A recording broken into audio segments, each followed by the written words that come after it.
Good evening mga kumare. Gabi na naman. Yakin na naman ako or panggabi.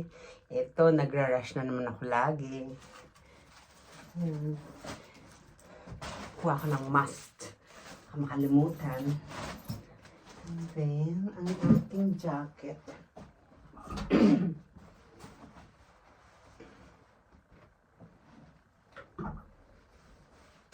Malamig pa rin dito sa Japan.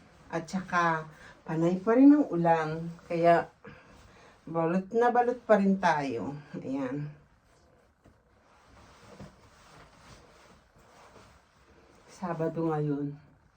Ayan, tumaba ako sa kakayakin or kaka-night shift. Grabe.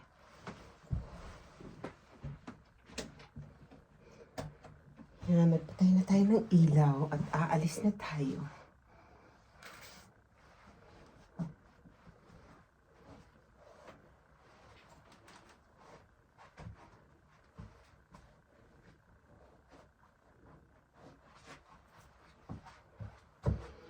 Magtatapon tayo ng basura kasi dadaanan natin sa baba ang basura.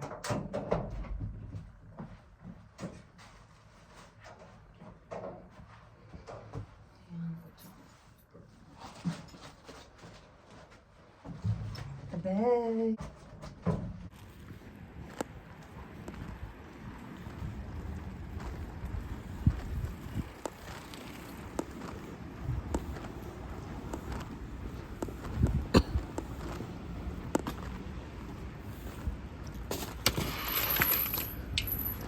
Tapon tayo ng basura.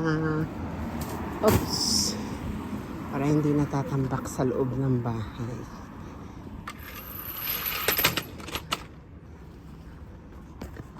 Ayan. Going to work again. Ang start ng night shift ko is 9:15. So before 9, nandun na ako sa trabaho. Then start na kami. Palitan ng report. And then, yun, start na ng work.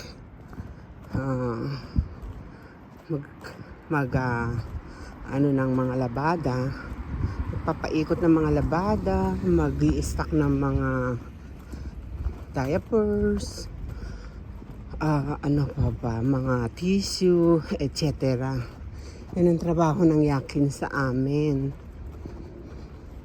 Then pag before midnight, 11 o'clock ng gabi, is palit na kami ng diapers. Tapos 4 o'clock, ganun din, 4 a.m. Then 6 o'clock is, hindi pala. 6 o'clock, gigisingin na namin yung mga matatanda. Ang mga alaga namin. And then 7, antayin namin yung pagkain nila. Isi-set up. And then 7:15, uwian na. Ayan. From here, sa bahay ko is, 1 hour ang biyahe.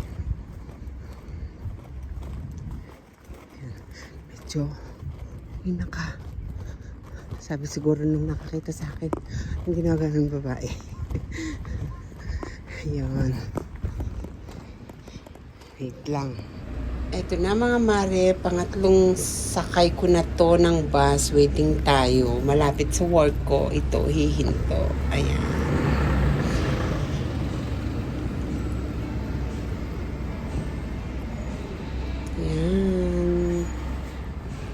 Good morning na tayo dito mga kumare. Tapos na ang aking night shift. Pauwi na ako sa bahay para makapagpahinga ng ating katawang lupa. Ayan, solo ko ang bus.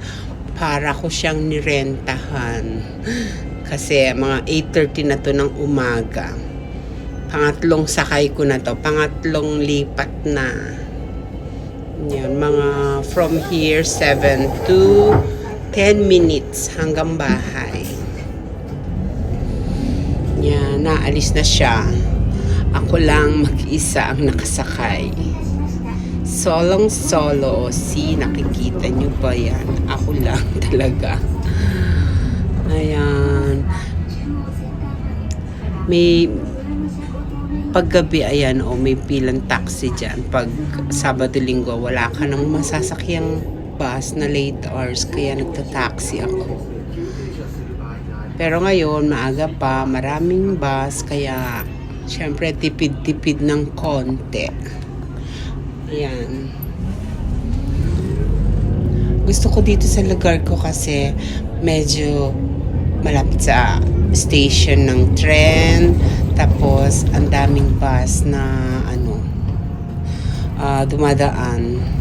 Mga 2 minutes papunta lang sa bus stop from bahay.